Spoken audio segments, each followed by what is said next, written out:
You still loyal to them?" That's what Prince Harry sneered, right in the courtyard of Buckingham Palace. He expected silence, but the guard's response— he didn't break his stance. He didn't lose his composure. And when he finally answered with one sentence, even the prince was left speechless. Want to know exactly what he said? Hit that like button and tell us in the comments where in the world you're watching from. Now, let's get into it. The drizzle hung like a silk veil over Buckingham Palace, soft and persistent, soaking into the flagstones and misting the polished black boots of the lone guard standing beneath the north archway. Lance Sergeant Callum Fraser didn't flinch, didn't blink. His SA-80 rifle rested diagonally across his chest, held with the kind of grip that could stay firm through thunder, wind, or today's mockery. Fraser was 36, career infantry, 10 years in the Rifles before his selection to the Household Division. A decorated combat veteran who'd seen Kabul rooftops and Baltic winters, but now rotated back onto ceremonial guard duty, a post as sacred as it was silent. His record read like the neat crease on his trousers: disciplined, exact, unbroken. The men who knew Fraser truly, those who knew him, spoke of his steadiness with a kind of reverence, usually reserved for myths. During his second tour, when an IED ripped through their forward operating base, Fraser had maintained his post without so much as a flinch. While others dove for cover, he'd stayed upright, methodically returning fire until reinforcements arrived. He'd earned the nicknames Standing Stone and the Pillar from his unit, though he'd never acknowledged either. His selection for the Queen's Guard hadn't surprised anyone who'd served with him. "Some men are just built differently," his former captain had said at Fraser's transfer ceremony. "Some are made to move forward no matter what. But Callum, he's built to stand still when everything else is falling apart." There had been knowing nods around the room, and Fraser, characteristically, had betrayed no emotion, just a subtle straightening of his already impeccable posture.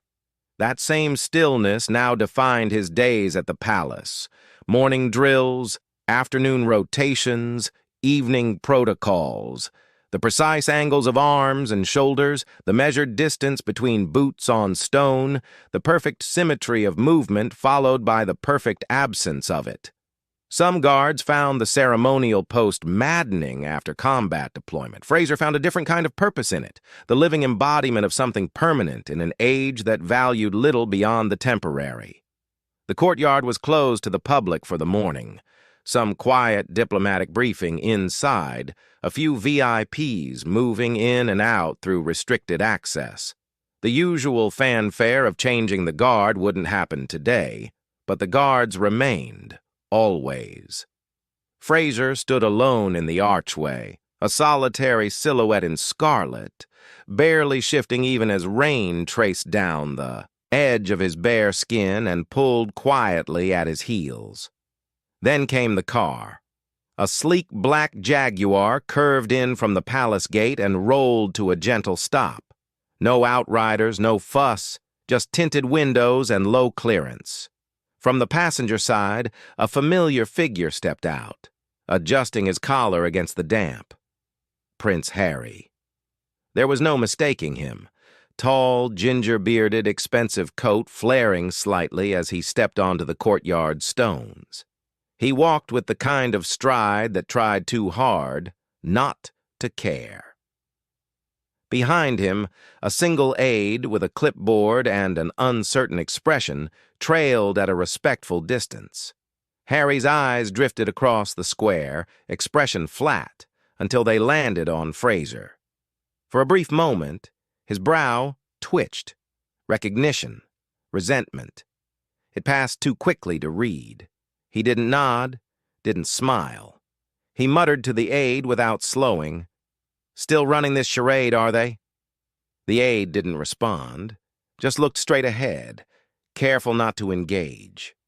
Fraser didn't. Move! His gaze remained fixed forward, unshaken by the presence of the prince or the drizzle collecting on his shoulders. The stillness was part of the job, but now it was something more. A quiet answer to a man who had once worn the same uniform and then walked away from everything it represented. The footsteps grew fainter as Harry passed, but the words, tossed casually into the air like cigarette ash, had landed, not with impact, but with weight. And Fraser, motionless beneath the stone arch, stood tall beneath it. The courtyard echoed faintly under Prince Harry's slow footfalls, his boots tapping across the wet stones in deliberate defiance of the silence. His aide stayed a few steps behind, saying nothing, just gripping the clipboard like it might shield him from the tension hanging in the misty air. Harry's eyes wandered back to the guard, to Fraser. He slowed his pace, tilted his head slightly, and let his gaze linger on the unmoving figure. "You know what I used to call these guys," he said, voice loud enough to carry. "Parade props." His aide shifted uncomfortably, eyes darting around the empty courtyard as though checking for a camera crew that might have materialized from the fog. But there was no one, just Fraser, the drizzle, and stone. "Stand there long enough and maybe you start believing it matters," Harry continued. "All the saluting, all the silence makes them feel like soldiers." Still no reaction. Fraser remained fixed, eyes forward, breathing slow. No break in posture. "Imagine wasting your life standing still for a family that couldn't care less," Harry said, scoffing under his breath. "They might pay you, sure, but they don't look you in the eye." He turned his back to Fraser briefly, walking a slow, lazy circle near the edge of the arch. "We used to laugh during training. I remember one bloke. We timed a guard for 6 hours straight. Not a blink we could spot. Swore he was dead on his feet. Probably was." His aide gave the faintest chuckle, more from obligation than amusement. Harry looked back at Fraser, studied him. The way the rain slicked down the dark fur of his bare skin, the stillness of his grip, the squared shoulders that hadn't dipped even once under the weight of the rifle. "I bet if I told him to bark, he'd do it," Harry muttered, stepping a little closer now. "That's what loyalty gets you. Obedience without thought." The words didn't echo. They landed like dull stones. Fraser didn't blink, didn't flinch, but something in the way he held his jaw changed. Slight, subtle, but there. And Harry noticed. He tilted his head, smirked. "You hear me in there?" The aide cleared his throat softly. "Your Highness, perhaps we should—" "Your Highness," Harry repeated, dryly. "Still sounds strange." He turned his attention back to Fraser, now pacing just a few feet in front of him, like a man studying a painting he didn't like. The red tunic, the white belt, the polished buttons, all symbols Harry had once worn and now clearly resented. "I wonder," Harry said aloud, "how long he'd stand there if I just kept talking. All day, maybe. What's the point of pride when no one's listening?" The aide spoke again, quieter this time. "We should be inside by now." But Harry didn't move, and neither did Fraser. Because, for one of them, this silence was awkward, but for the other, it was armor. Harry's boots tapped twice more on the stone before coming to a halt, this time far closer than protocol allowed. He stood just feet from Lance Sergeant Fraser, his arms crossed, a faint curl tugging at the corner of his mouth like he was about to deliver a punchline. "You all right in there?" he asked, leaning slightly forward. "Blink twice if you know what year it is." Fraser didn't flinch. didn't even acknowledge the voice. The rain was beginning to bead along the edge of his bare skin cap, trailing in perfect lines down the scarlet wool of his tunic. He might as well have been carved from the same stone as the palace walls. Harry let out a small laugh. God, it's like talking to a wax figure. He stepped to the side, just outside Fraser's peripheral vision, and circled around again. His tone had shifted, less amused now, less casual. You know I was one of you once, he muttered. Wore the blues, did the drills, saluted the gates, spent hours getting screamed at for stepping wrong. Still, Fraser didn't move. Guess we all outgrow it eventually, Harry added. He stopped behind the guard now, voice lower, flatter. So, what keeps you here, huh? Fear or just habit? The question lingered longer than any of the others. Even the aide, standing several paces away under the arch, seemed to stiffen at the tone. Harry didn't wait for a reply. He walked back around to face Fraser directly. Then he glanced at the rifle resting neatly across Fraser's chest like a museum piece. The ceremonial SA-80, polished, stripped of magazines, but very real nonetheless. Harry nodded toward it. Bet you've never used that, he said. Probably don't even know how to fire it anymore. But you polish it, you present it, you parade with it like a prop in a pageant.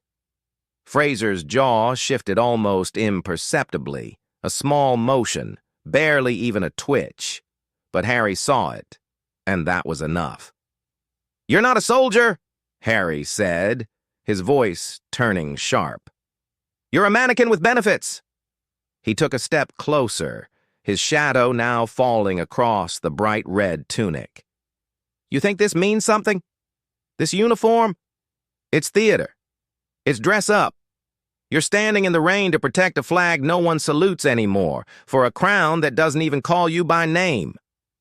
Still no answer, but the air had changed. Fraser hadn't blinked, hadn't moved. But now, even his stillness felt different, like something had been drawn taut. Harry tilted his head, studying him one last time. Why do you do it? He asked, quieter now. What could possibly be worth all this silence? There was no answer, at least not yet. But the question would not hang unanswered for long, because the silence, the guard's silence, was about to speak louder than anything Prince Harry had to say. Prince Harry stood there, chest lightly rising and falling, waiting for another twitch, another movement, anything. He wasn't sure anymore whether he wanted to provoke or prove something or just be heard. Maybe all three. He leaned in again, one pace too close. Tell me something, Sergeant, he said, his voice low, cutting through the drizzle. Do you really believe in all this anymore? The moment lingered. Then a voice, measured, deep, carved from the kind of discipline that doesn't flinch in sandstorms or silence. Without turning his head, without shifting a single inch, Fraser answered, Belief isn't needed, sir. Only respect. Harry froze. The aide blinked. Even the air seemed to pause. The words hadn't been loud. They hadn't even broken formation, but they landed like a hammer on sheet glass. Harry stepped back, not out of fear, but instinct. He hadn't expected an answer. Not here, not now, and certainly not like that. Respect, he repeated, brow furrowing. Respect for what exactly? Fraser's posture didn't change, but his voice followed, crisp and quiet. For those who hold the line, even when others walk away. There it was. No venom, no direct insult, but the cut was clean and surgical. Harry's mouth opened slightly, then closed. The drizzle tapped gently on his coat as he glanced back toward his aide, who quickly looked away. Something flickered across Harry's face, then a shadow of memory, perhaps. For just a moment, the hardened facade cracked to reveal a glimpse of the young soldier he'd once been, the one who'd understood what it meant to stand shoulder to shoulder with men like Fraser, the royal who'd once worn desert fatigues with genuine pride, who'd flown Apache helicopters over hostile territory, who'd felt the weight of a nation's expectations on his shoulders, and hadn't yet decided it was too heavy to bear. The rain seemed to fall harder now, as if the skies themselves were punctuating the tension that hung between them. A distant roll of thunder, barely audible, more vibration than sound, rippled through the stone courtyard. Neither man acknowledged it. The weather was just another test of endurance, another element to be weathered without complaint. He turned back. "You're saying I walked away?" Fraser did not reply. Did not need to. The weight of the words still hung there between them like fog that wouldn't lift. Harry scoffed, shaking his head. "You lot always think you're better because you stayed, because you never questioned it." Fraser remained silent.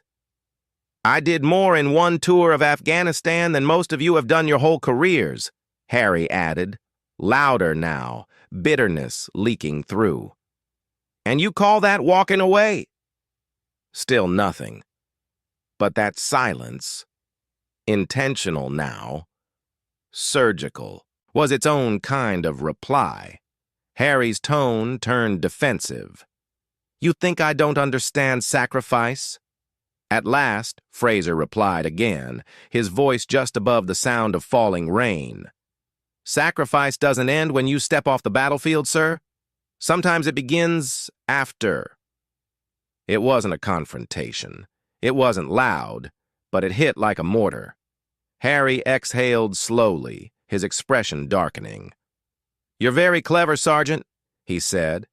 Not quite a compliment. Very poetic. Fraser didn't move and didn't even acknowledge the remark. Harry glanced down at the wet stone under his shoes. "You think you're teaching me something?"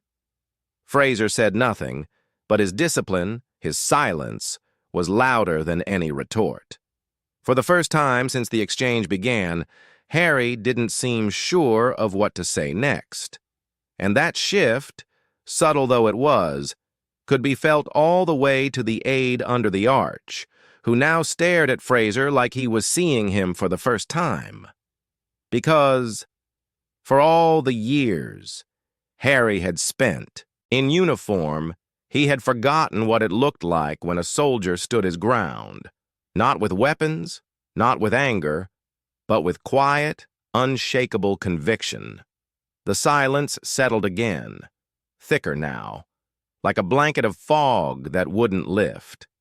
Harry's jaw worked slightly, the way it always did when he was on the edge of either laughter or fury. But what came next wasn't an outburst. It was colder than that. "Right," he said, nodding slowly, voice dipping into something that almost resembled amusement. "So now, you're philosophers too. They should issue you all a leather-bound diary with that rifle." Still no reaction. Fraser's eyes didn't flinch, didn't track, didn't even blink. Harry took a slow, deliberate step forward. Not enough to breach protocol, but close enough that the edge of his voice felt personal. "You talk about sacrifice like it's noble," he muttered. "But I've seen what loyalty really costs. I've seen what this family does to the ones who give everything and still get treated, like pawns on a chessboard." The aide shifted uncomfortably behind him. "Do you think they care about you?" Harry asked, voice sharpening. "Really? The senior royals? The ones you hold the line for? Do you think they even know your name?" Still nothing. Harry smiled bitterly. "You'd stand out here and rot for them, wouldn't you? Just because it's tradition. Just because someone told you it's noble." Then, more quietly, as if to himself, "I was once proud of this uniform, too. Then I realized, it doesn't matter how many medals you've earned. If you don't play their game, they erase you. He looked up. And here you are, still playing. Fraser remained unmoved. That was when the edge crept into Harry's voice. "You think you're the real soldier here?" he said, almost laughing. "You, standing still for tourists? I served. I buried mates. I dragged bodies across sand. You think I walked away because I lacked discipline?" Fraser replied softly. "No, sir." Harry blinked. Fraser continued. "You walked away because you lost faith." Harry's shoulders stiffened.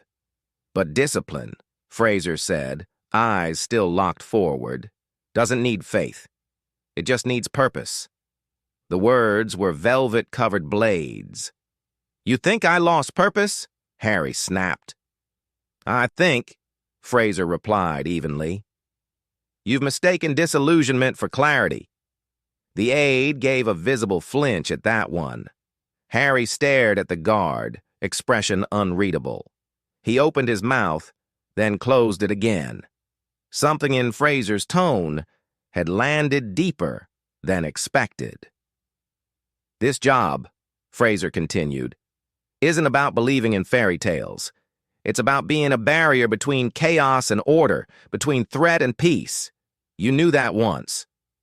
Harry took a step back, as if physically recoiling from the weight of it.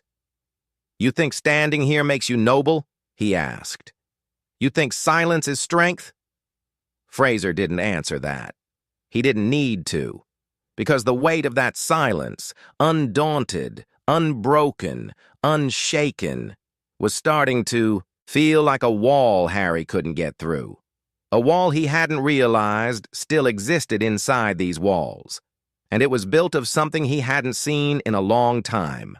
Conviction, without bitterness, without vanity, without need for approval, just quiet, unshakable duty.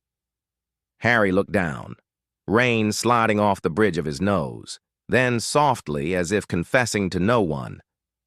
"They never told me it would feel like betrayal. Just to stop believing." Fraser didn't move, but that line about purpose hung in the air between them, ringing louder than any drum line ever could. The courtyard had gone still. Even the wind seemed to pause between the stone walls. Harry stared hard at the motionless man before him, his expression flickering, uncertain now, less like a prince, and more like a man who'd started a conversation he wasn't prepared to finish. "You ever question it?" Harry asked suddenly, voice quieter, less sharp. "All this? You really never wonder if they deserve it?" Fraser said nothing. Not out of evasion, but because that question didn't warrant an answer. Not from a soldier on post, and not in the presence of everything the uniform still represented. Harry exhaled. "You won't even say no, will you? Just stand there like a relic. That's what they want. That's what they count on." Silence. He stepped in again, too. Close now. Close enough that his breath fogged faintly against the polished brass of Fraser's chest plate. "I used to think silence meant strength," he said. "But sometimes it's just fear dressed up in obedience." The aide shifted again, watching anxiously. Rain tapped on the pavement like a ticking clock. Quiet. Insistent. Then Fraser spoke. His voice was still low, still composed, but this time it carried finality. "Your Highness," he said, measured, exact. "If silence unnerves you, it's only because it echoes what you tried to leave behind." Harry froze. The words struck like a clean blow. Not loud, not cruel, but precision cut, undeniable, and perfectly aimed. For a second, all the practiced defenses slipped from Harry's face. Fraser continued, his tone still formal, still controlled, but with something undeniable behind it now. "We don't stand here for applause, sir, or out of blind obedience. We stand because someone must. Harry's lips parted slightly. Fraser went on. The uniform is not about heritage. It's about holding still when others walk away. That was the sentence, the one Harry would never forget. Not because it was shouted, not because it was clever, but because it told the truth so plainly, so quietly, that no rebuttal could touch it. It wasn't about winning. It wasn't about humiliation. It wasn't even about proving a point. It was just duty, stated clearly, without apology. Harry straightened. For a moment he looked older, less the rebellious royal and more the weary soldier he once was. Something had cracked in his posture. Not broken, just shifted. He stepped back. "I didn't come here to argue," he said at last. Fraser didn't answer. Harry added, almost to himself, "I suppose I just wanted to see if anything had changed." Fraser replied softly, "Some things aren't meant to." For the first time, Harry looked not at the uniform, but at the man inside it. For a fleeting second, he saw the discipline, the sacrifice, the sheer weight of silent responsibility that came with guarding something others discarded. Then, wordlessly, he turned. He didn't look back, but the aide did once, casting a glance at Fraser before trailing after the prince into the gray morning. The sound of retreating footsteps faded, and Fraser, he hadn't shifted an inch, but somehow he had said everything that needed saying. The Jaguar's engine started with that luxury purr, quiet, controlled, but unmistakable. It pulled out of the courtyard without fanfare, slipping past the black iron gates like it had never been there. Only then did Fraser move. It wasn't much, just the faintest roll of his shoulders beneath the scarlet tunic, resetting. His posture as the morning drizzle thickened. The moment was over.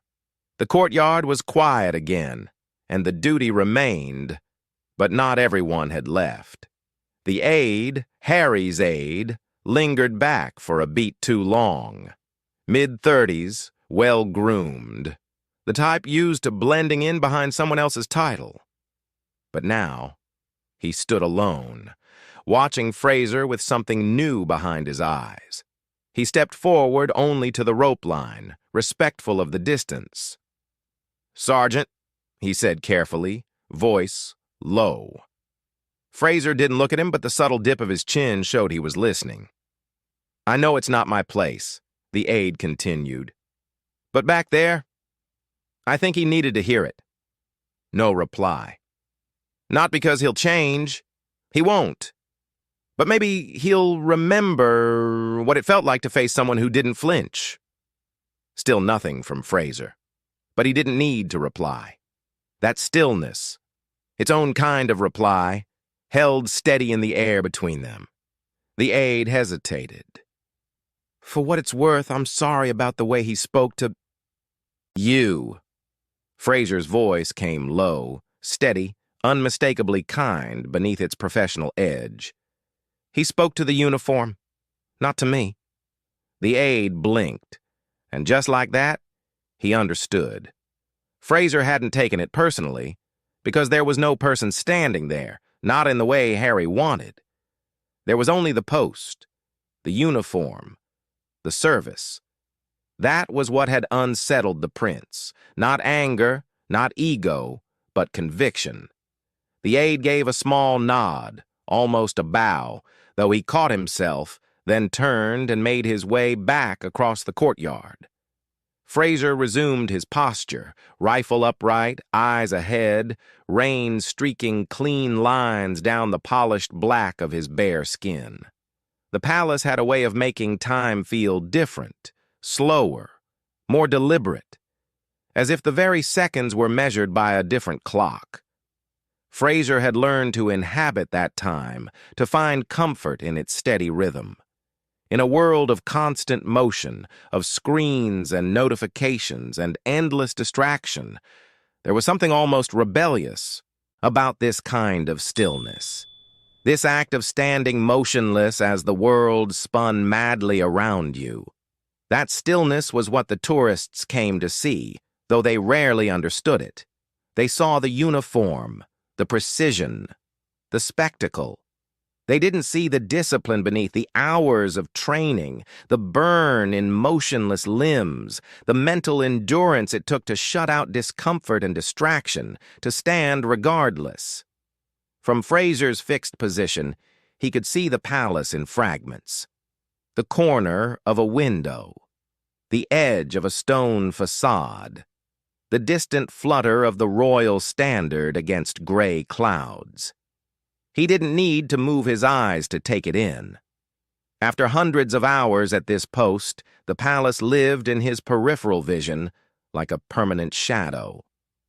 10 minutes passed, then 20. A few tourists were let in through the main gates, quiet ones, here for the architecture, not the confrontation.